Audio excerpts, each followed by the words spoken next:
1999 தான் நீங்கள் அதை பற்றி கேட்டதுனால நினைவு கூறுகிறேன்.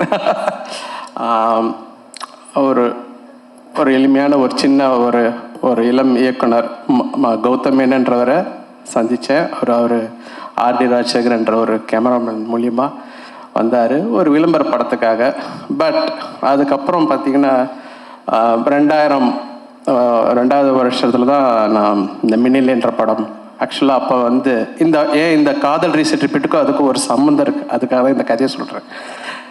அப்போது அந்த படத்துக்கு கதாநாயகன் புதுசு மாதவன் அப்படின்ட்டு என்ன விலையா அப்போ வரல, என்ன விலையா அலைப்பா இது வரல, சாரி ரீமா சென்றவங்க புது கதாநாயகி ஜியா மாதிரி. அப்போ டைரக்டர் புதுசு, கேமராமேன் புதுசு, நானும் புதுசு.